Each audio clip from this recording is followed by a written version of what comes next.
warahmatullahi wabarakatuh. Perkenalkan, kami dari kelompok 2 akan menjelaskan materi dari kami, yaitu alasan mengapa diperlukan identitas nasional. Sebelum memulai pemaparan materi dari kami akan memperkenalkan diri. Yang pertama, nama saya Ahmad Aferos Ibnu Rahman. Saya Wesapina Khalifa Ardani. Dan saya Auda Heli Herunisa. Baiklah, sebagai pemateri pertama, saya akan menjelaskan tentang apa itu identitas nasional. Identitas nasional pada hakikatnya adalah manifestasi nilai-nilai budaya yang tumbuh dan berkembang dalam aspek kehidupan satu bangsa dengan ciri-ciri khas. Dan dengan ciri-ciri khas itu, suatu bangsa berbeda dengan bangsa lain dalam kehidupannya.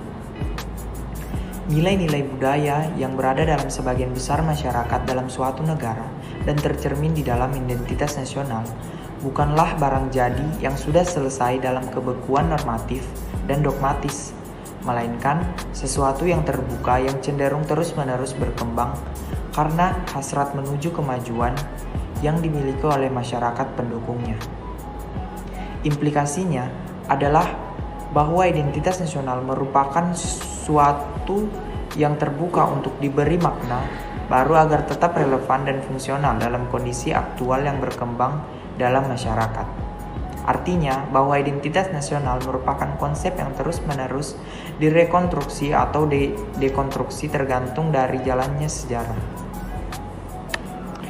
Saya akan menjelaskan materi selanjutnya, yaitu faktor-faktor pendukung lahirnya identitas nasional. Kelahiran identitas nasional suatu bangsa memiliki sifat, ciri, serta keunikan sendiri-sendiri yang sangat ditentukan oleh faktor-faktor yang mendukung kelahiran identitas tersebut. Adapun faktor-faktor yang mendukung kelahiran identitas nasional bangsa Indonesia meliputi dua faktor penting. Pertama, faktor objektif yang meliputi faktor geografis, ekologis, demografis, dan demografis. Kedua faktor subjektif, yaitu faktor historis, sosial politik, dan kebudayaan yang dimiliki bangsa Indonesia.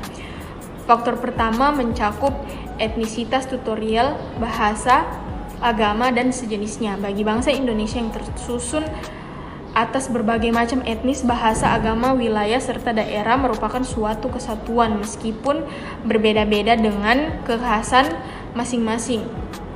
Unsur-unsur yang beraneka ragam yang masing-masing memiliki ciri kekhasannya sendiri-sendiri, menyatukan diri dalam persekutuan hidup bersama, yaitu bangsa Indonesia. Kesatuan tersebut tidak menghilangkan keberaneka-ragaman, dan hal inilah yang dikenal dengan Bhinneka Tunggal Ika. Faktor kedua meliputi pembangunan komunikasi dan teknologi, lahirnya angkatan bersenjata modern, dan pembangunan lainnya dalam kehidupan negara. Dalam hubungan ini, bagi suatu bangsa, kemajuan ilmu pengetahuan dan teknologi serta pembangunan negara dalam bangsanya juga merupakan suatu identitas nasional yang bersifat dinamis. Oleh karena itu, bagi bangsa Indonesia, proses pembentukan identitas nasional dinamis ini sangat ditentukan oleh tingkat kemampuan dan orientasi bangsa Indonesia dalam membangun bangsa dan negara Indonesia. Dalam hubungan ini diperlukan persatuan dan kesatuan bangsa serta langkah yang sama dalam memajukan bangsa dan negara Indonesia. Faktor ketiga mencakup kodifikasi bahasa dalam gramatika yang resmi, tumbuhnya birokrasi, dan pemantapan sistem pendidikan nasional bagi bangsa Indonesia. Unsur bahasa telah merupakan bahasa persatuan dan kesatuan nasional, sehingga bahasa Indonesia merupakan bahasa resmi negara bangsa Indonesia. Bahasa Melayu telah dipilih sebagai bahasa antara etnis yang ada di Indonesia, meskipun masing-masing etnis daerah di Indonesia telah memiliki bahasa daerah masing-masing. Demikian pula menyangkut birokrasi dan pendidikan nasional telah dikembangkan sedemikian rupa, meskipun sampai saat ini masih senantiasa dikembangkan.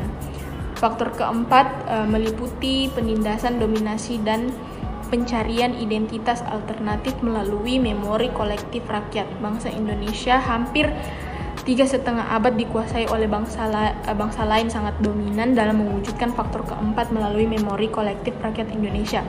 Penderitaan dan kesengsaraan hidup serta semangat bersama dalam memperjuangkan kemerdekaan merupakan faktor sangat strategis dalam membentuk memori kolektif rakyat. Semangat perjuangan dan pengorbanan menegakkan kebenaran dapat menjadi identitas untuk memperkuat persatuan dan kesatuan bangsa dan negara Indonesia.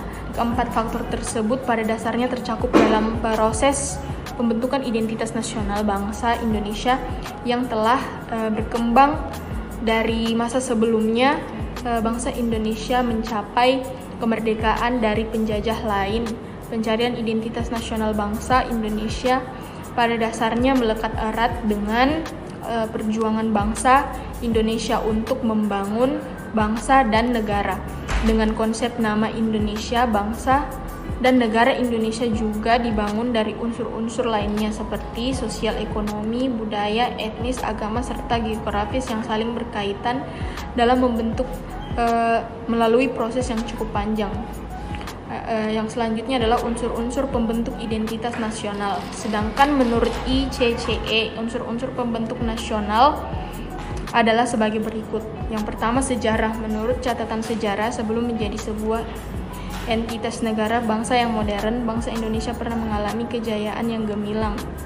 Dua kerajaan Nusantara yakni Majapahit dan Sriwijaya dikenal sebagai pusat kerajaan Nusantara yang pengaruhnya menembus batas-batas teritorial, di mana kedua kerajaan itu berdiri kebudayaan yang kedua adalah aspek kebudayaan yang menjadi unsur pembentuk identitas nasional meliputi 3 unsur, yaitu akal budi, peradaban, dan pengetahuan. Akal budi dapat dilihat pada sikap ramah dan santun bangsa Indonesia, sedangkan peradaban salah satunya yaitu tercermin dari keberadaan dasar negara Pancasila sebagai kompromi nilai-nilai bersama atau shared value bangsa Indonesia yang majemuk.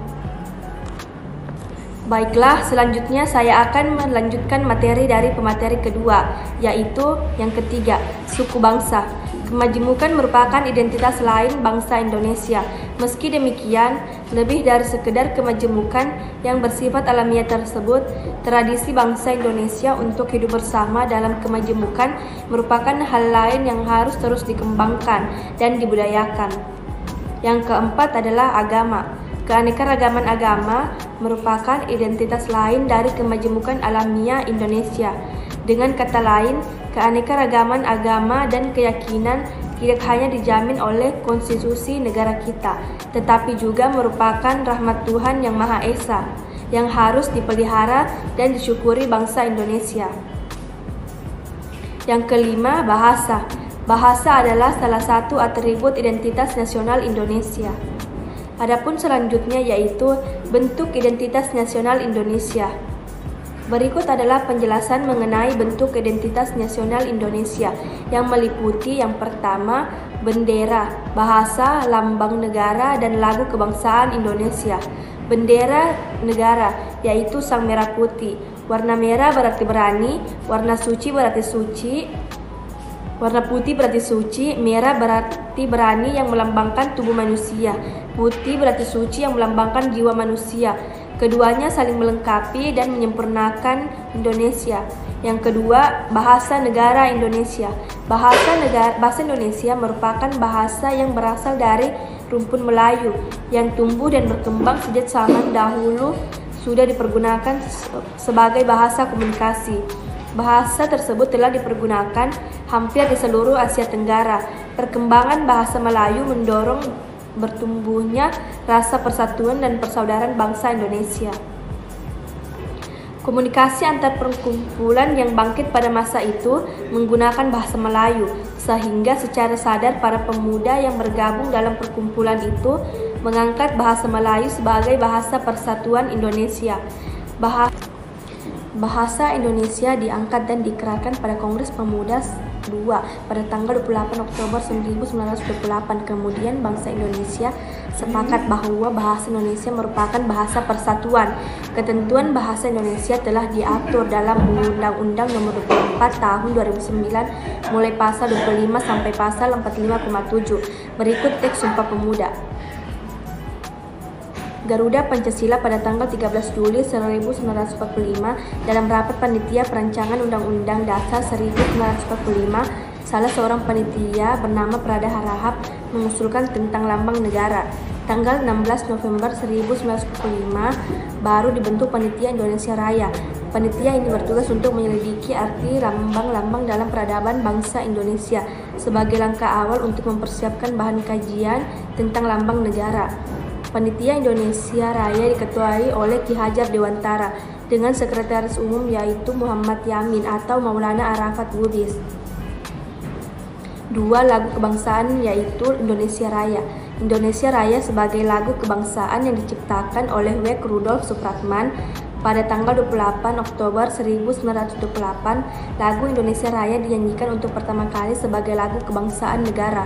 UUD Negara Republik Indonesia tahun 1945. UUD Negara Republik Indonesia tahun 1945 disahkan oleh PPKI pada tanggal 18 Agustus 1945 sebagai Hukum Dasar Negara Republik Indonesia dan Identitas Nasional. Kebudayaan daerah Indonesia terdiri dari beragam suku bangsa yang berjumlah 1.340 suku bangsa. Jumlah bahasa di Indonesia berjumlah 724 bahasa.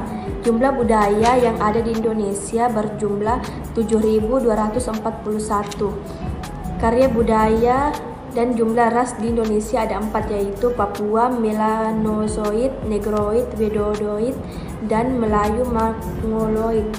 Masyarakat Indonesia mendiami pulau-pulau serta berbicara dalam bahasa mempunyai budaya daerah. Kemudian budaya daerah ini ditetapkan sebagai budaya nasional dan identitas nasional. Itulah tadi pemaparan materi dari kelompok kami dan saya ucapkan terima kasih atas perhatiannya. Kurang dan lebihnya mohon dimaafkan. Billahi taufiq wal hidayah. Wassalamualaikum warahmatullahi wabarakatuh.